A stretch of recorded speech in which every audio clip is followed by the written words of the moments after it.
DuPont, Cavalcade of America, starring Paul Muni.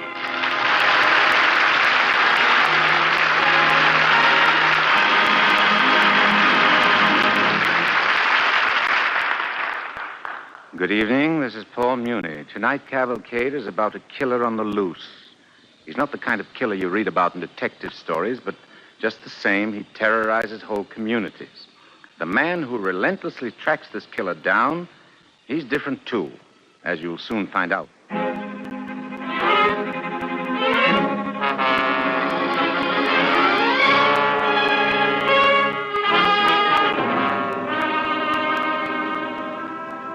Now, the alerting of Mr. Pomerantz on the DuPont Cavalcade of America.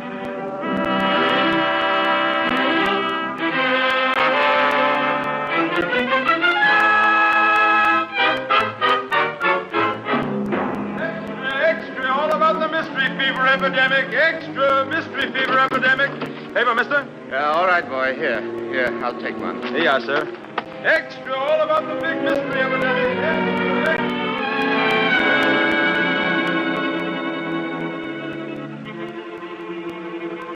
Summer 1946. A breakfast table in New York City. A man and his wife. Charlie, put the paper down and eat your eggs. Just a minute, Vera. There's something here about the epidemic. What epidemic? Charlie Pomerantz, put the paper down and listen to me. Yes, Vera. We used to play the Mendelssohn Concerto together, you on the fiddle, me on the piano. And in the morning, the neighbors would tell me how nice it sounded. Now look at your fiddle. Neglected. You haven't touched it in over a month. Is it a month? Every night you come home and read books.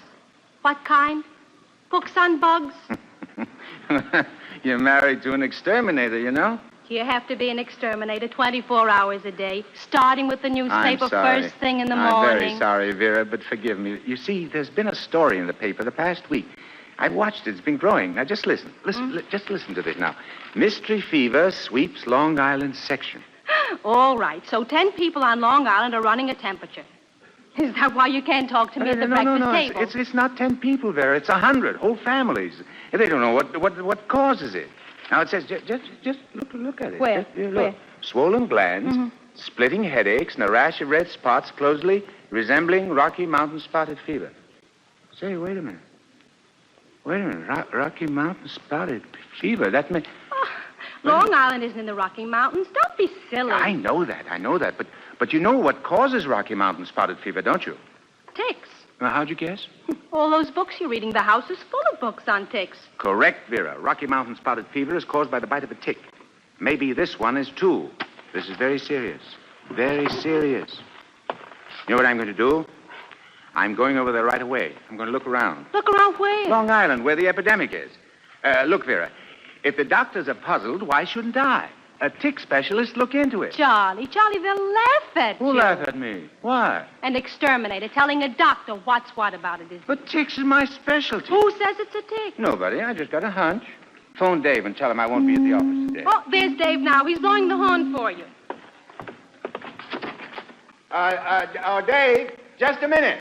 Don't wait for me, darling. I'll be home late. But, Charlie, I'm making your favorite dinner tonight. Pot roast and pancakes. Charlie!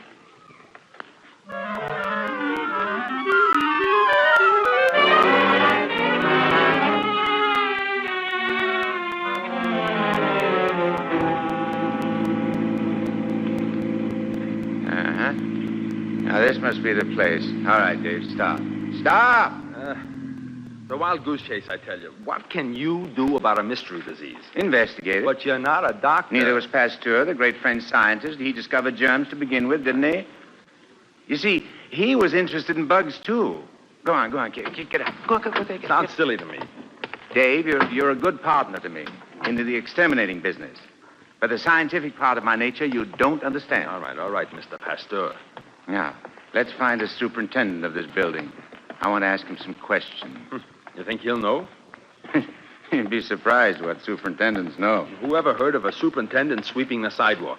Now, wait a minute. Now, there's the man. There he is. He's the fellow. Excuse me, sir. Are you the superintendent of this building? Yeah. No house peddlers allowed. I'm not a peddler. I see by the papers there's an epidemic here in this block. Yeah, it's dangerous. Stay away. Yeah, that's right. I just want to ask you if you ever seen any ticks around here. Any what? Ticks. They look like bed bugs. There's no bed bugs in this building. No, excuse me. I don't mean they're bed bugs. I mean, they just look like bed bugs. They're ticks. They're on dogs. Well, how would I know? I don't have a dog. There's a woman with a dog coming out of the door. Ask her. Oh, yeah. Excuse me, madam, but What do you want? I would... shh, keep quiet. I'd like to ask you a question about your dog. Who are you? Well, quiet. Does he have ticks, lady? What's ticks? What's ticks? They're little brown bugs that gorge themselves with the dog's blood. And when they get as big as a kidney bean, they fall off. Of course, my dog doesn't have ticks.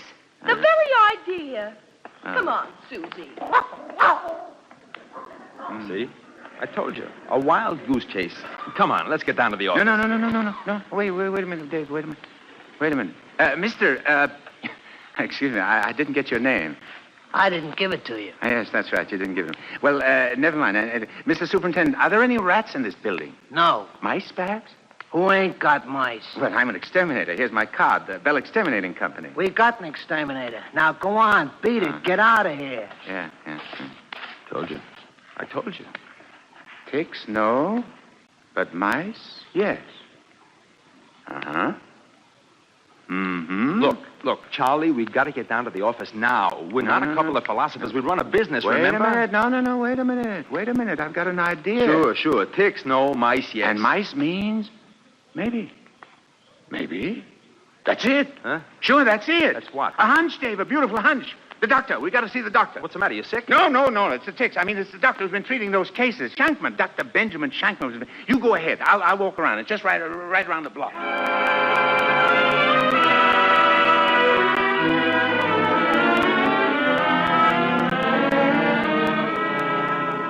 Mr. Pomerantz, this isn't Rocky Mountain spotted fever. I know, Doctor. I know. There are no ticks around here. I asked the lady who owns a dog, Susie. That was the dog's name. If there were ticks around here, Susie'd know it. And, well, then it must be something else that's carrying. Perhaps it's carried by a rodent. You mean a parasite? That's exactly what I mean. A mite, Doctor. Well, you may have something there.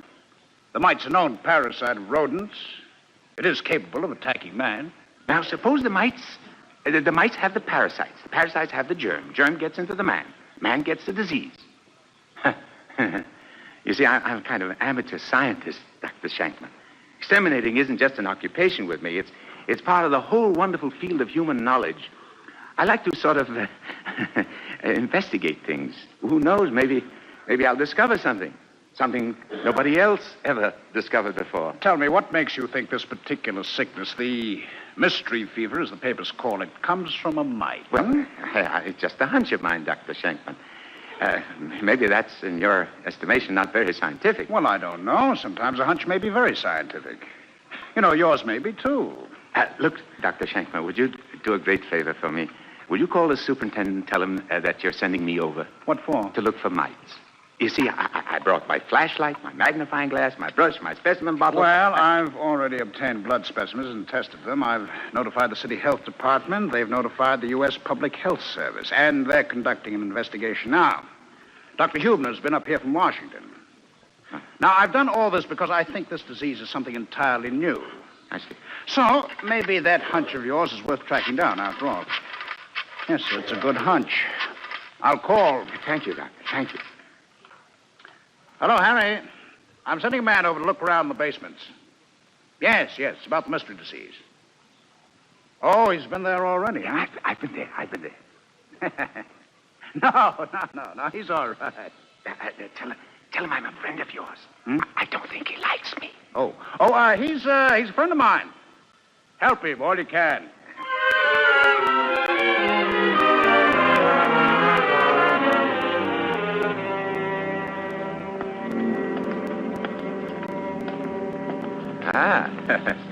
Cool down here. You can't expect steam heat in the basement in the summertime. Now. Let me see. Where should we begin? All right, make it snappy. You can't stay here all day. Here's a cold bin. No, that's not the place to look. Why not? Well, if you were a detective, Mr. Superintendent, and you were hunting for a crook, would you hunt in the coal bin? No, Why not? because I'd hunt where the crooks hide. Correct. So we'll hunt where the mites hide, Where's that? in the cracks in the walls. Bugs like to be cozy. You know the old story, cozy like a bug? That's a joke. Well, anyhow, they like to be sort of kind of sandwiched in. It's kind of instinct, you know? Yeah, some people got it, too. Say, you make a good scientist, Harry. Never mind. I got enough to do already. Well, that's too bad. The world needs good scientists. Let me see. Where's the incinerator? Oh, over here in the corner. In the corner, huh? Can we open this door? Sure, it's cold. I ain't burned nothing since last night. Ah. Mm-hmm. You got a crook? Not yet. Give me time, my friends. Sherlock Holmes didn't build Rome in one day, you know. I say, what's that door down there? That's where you take the ashes out. That's ashes out. I see. Do me a favor, will you? Hold a flashlight. What? No, close. Yeah, okay. Bend down. Beside. Here. Over the. No. Now shine it in that door crack. Where? Right behind. Oh, yeah. Here. No. Wait. No, wait. What? Wait. Here, where I'm holding the magnifying glass. Oh, yeah. That's right. Hey, that's a good big magnifying glass, ain't it? Huh? Yeah. Yeah, largest about 10 times. Uh-huh. Mm-hmm. Find a crook? Say, Harry, look. Where? What does that look like to you? Huh? Go ahead, here, look through the magnifying glass. Yeah. It won't hurt you. Go ahead, look. You mean that little brown thing there? Yes. It's a seed. A seed, huh? Now, wait a minute. I'll poke it with my brush. Now, what do you see? It's moving. Did you ever see a seed crawl? It's a crook. Wait a minute. Let's call it a mite for the time being. Maybe it isn't, but we'll hope it is. Come here, darling. Come here. Quick. Give me the bottle, Harry. Yeah, well, what bottle? The specimen bottle here on the ground. Yeah. Come on. Don't move the flashlight. I'm sorry. Wait. Yeah, over here. Yeah. Thanks. Come here. Now, come here, Charlie. Come here. Come to Charlie, baby. Come to Charlie. No. This way. This. In the box. That's it. Golly, you can hardly see it. The world is full of things you can hardly see. Now, Harry, you shine the light over here. Yeah, okay. That's right. Uh-huh. Another crook. My, what a beauty. This one's bigger and red. He's gorged with blood. Probably just got off the end of the line 5 minutes ago. Yeah, what line? The mouse line. You see, a mite is lucky. He gets his transportation and his dinner at the same time. And the mouse is both of them. In the bottle, baby. In the bottle. Hey, look out, he's getting away. No, you don't. Not from an old exterminator like Charlie. There. You got him? Magnificent. Isn't he magnificent? Wait till I show this to Vera. Will she be delighted?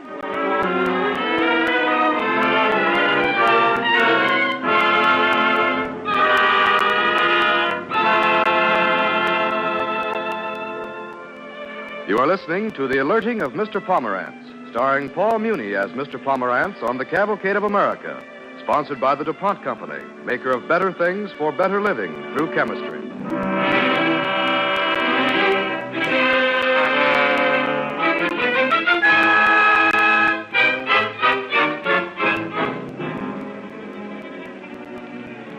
When a mysterious epidemic sweeps a Long Island section, Charles Pomerantz follows his hunch as an exterminator, searches a building basement, and traps a rare parasite in a bottle and rushes home to show it to his wife. Vera, I have something in this bottle that'll make medical history.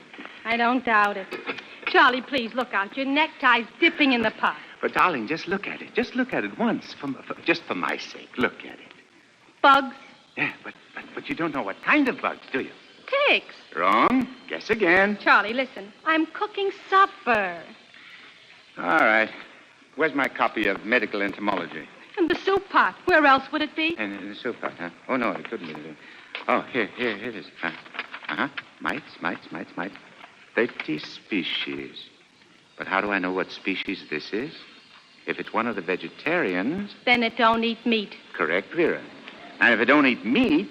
Think of all the money it saves. If it don't eat meat, it couldn't be responsible for the mystery. Yeah. If only I had a college education. If only I was trained the way a scientist ought to be. Instruments, laboratories. And in my parlor, I suppose. Look, Vera, I'm going to Washington. Washington? When? Now. But what for? To see Dr. Hubner. Who's Dr. Hubner? He's a famous doctor down in Washington. I got to see him right away. How do you know there's a train to Washington right away? You foolish thing. There's always a train to Washington. All these politicians like the subway. But, Charlie, I made a pot roast and pancakes for you, your favorite meal. I can't help it, darling. I couldn't eat. I couldn't sleep. I've got to get to Washington right away. If some of those people die, I'll have it on my conscience. But now, Charlie, Goodbye, Vera. I'll be back.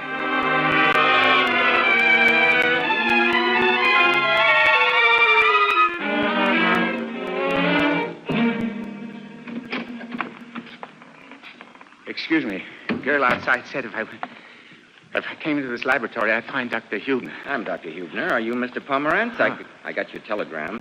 You said you had the medical discovery of the century in your pocket. Yes, sirree. Here's the pocket, and here's the discovery. Now hold it up to the light. Mites, aren't they? Huh? One of them seems to be gorged with blood. Uh-huh. Now, let's put them under the microscope. What's all the rush about? Well, you tell me what species of mite that is, and I'll tell you what's the rush about. Okay. Yeah.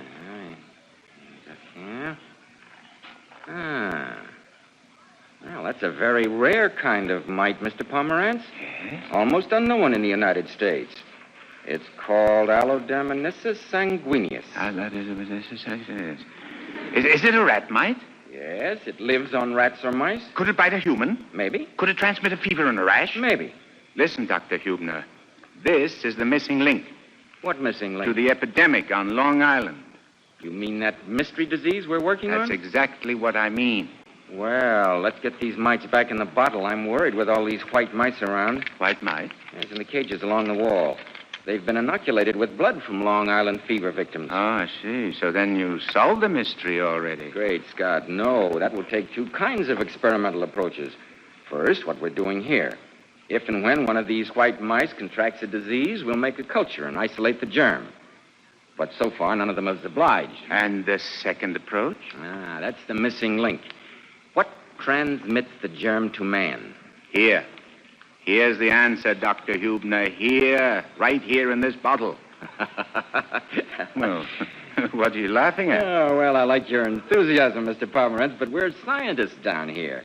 We can't go by hunches alone. We have to prove everything, link by link, an unbroken chain of evidence. But I've got the evidence. The epidemic started in a single block. That means something moved from house to house, from apartment to apartment. What could it be? A mouse. Mouse had the parasite. Parasite had the germ. Germ bites the man. Man gets sick. Simple. It was too simple. But I tell you what we'll do. You leave your bugs here. After we've isolated the germ, we'll look into it. We can't stop now. We're up to our ears and... Wait a minute. Don't move. What's the matter? Now, the mouse in the back. Uh-huh. Doesn't he seem to be acting funny to you? Oh, yeah.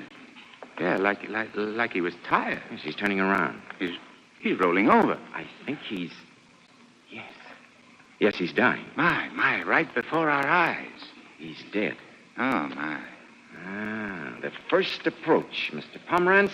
We may have the first step of our proof. Yes, but... Excuse me a minute. But, Dr. Hubner, what about the second approach? The what? I mean, the missing link, my parasite. Oh, yes. Means of transmitting the disease. Say, are you serious? Do you really want to help us? In heaven's name, Dr. Hubner, why do you think I'm here? It's going to take a lot of time, you know. What's time? What about your business? What's business? My partner will take care of my business. Well, tell me something. Why do you want to do this, Mr. Pomerantz? There's no money in it for you. Oh, please, Dr. Hubner, don't insult me. There won't be even any publicity, I'm afraid. Listen, Dr. Hubner, before I became an exterminator, I was in the ready-to-wear business. I was very unhappy. But this business gives me an incentive to study, to be a specialist. You see, Dr. Hubner, ever since I first came here as a boy from Poland, I wanted to do something for this country. And now is my chance. All right, Mr. Pomerantz, you're our man. Go back to New York and work with us. We'll solve this mystery together.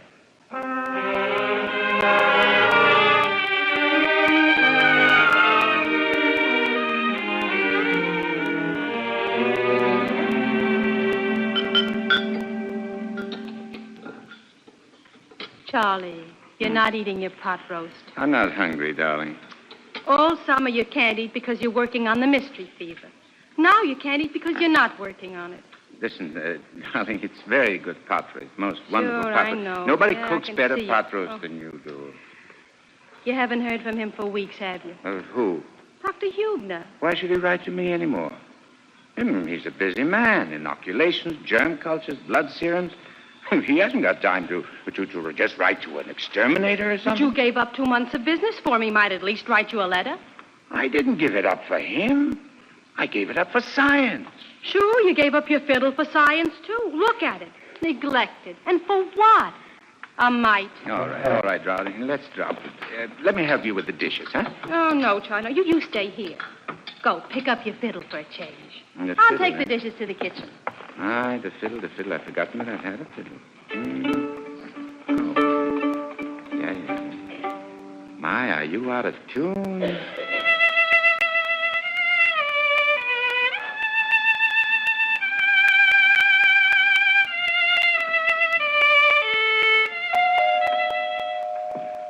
All right, Vera. I'll get it. Hello, Charlie. Dr. Hubner. Dr. Hubner, come in. Sit down. Thank you. We just finished dinner. Would you like a cup of coffee? I hadn't heard from you for weeks already. I waited till I knew for sure, Charlie, Knew what for sure? that we'd made it. Made it? Made what? Medical history. We've discovered a brand new disease, and we've done it in record time. You want to know its name? Rickettsial pox. Rickettsial pox. Beautiful. Beautiful name. Yes, sir. We've isolated the germ. We've named the transmitter. We've even found a way to control it. Control it? How? Oh, you ought to know. It's your parasite. And if it's carried by a mouse, well, you're an exterminator, aren't you? Huh? Excuse me. I'm afraid I wasn't listening. I kept hearing you say, we've discovered, we've isolated, we've named, we've found a way. Dr. Hubner, does that include me? Why not? You're our colleague, aren't you? Dr. Jellison and I are drawing up a public health report, and we want to use your name alongside ours on the cover. Charlie Pomerantz of the Bell Exterminating Company, colleague of Dr. Robert Hubner and Dr. William Jellison of the U.S. Public Health Service. My goodness. What will Vera say to that? You've spent more time on this than we figured, Charlie. What do we owe you? Oh, me? Why, Dr. Hubner, not all the money in the U.S. Treasury could pay me for all that time. This has been the greatest experience of my life. Do you know how I feel? I feel as if I'd met the great Michelman, and I had my fiddle, and he had his fiddle, and we sat down with Vera, and all together we played Mendelssohn's Concerto in E minor.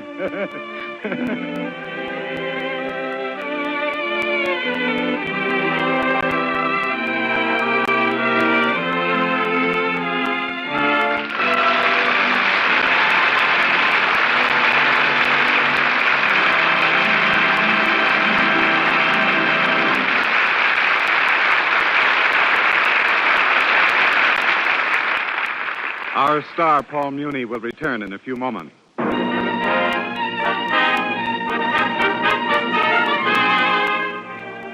Now, once again, our star, Paul Muni.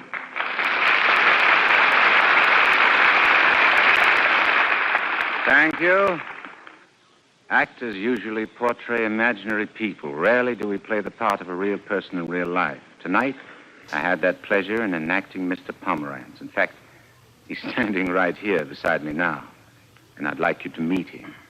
Ladies and gentlemen, Mr. Charlie Pomerantz.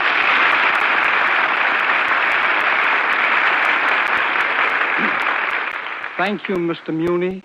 It was really a thrill to listen to this story tonight, and it was very flattering to hear oneself played by Paul Muni, too.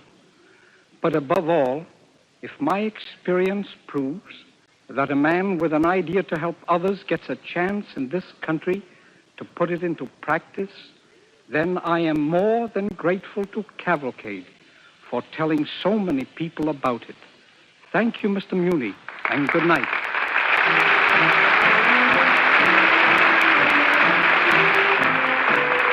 Next week, Cavalcade presents another celebrated stage and screen star, Paul Lucas, in This Way to Tomorrow. Another story of the American dream in action of Michael Pupin, who came to this country as a boy and who rose to high achievement as the Wizard of X-Ray.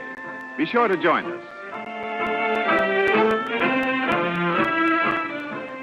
Tonight's original DuPont Cavalcade was written by Paul Peters and was based on The Alerting of Mr. Pomerantz by Burton Rouchet, an article which originally appeared in the New Yorker magazine. In tonight's play with Paul Muni were Mildred Clinton as Vera, Joseph Bell as Dr. Robert Hubner, and Robert Dryden as the superintendent. The music was composed by Arden Cornwell, conducted by Donald Bryan. And this is Ted Pearson inviting you to listen next week to This Way to Tomorrow, starring Paul Lucas. Cavalcade of America is presented each week from the stage of the Longacre Theater on Broadway in New York and is brought to you by the DuPont Company of Wilmington, Delaware.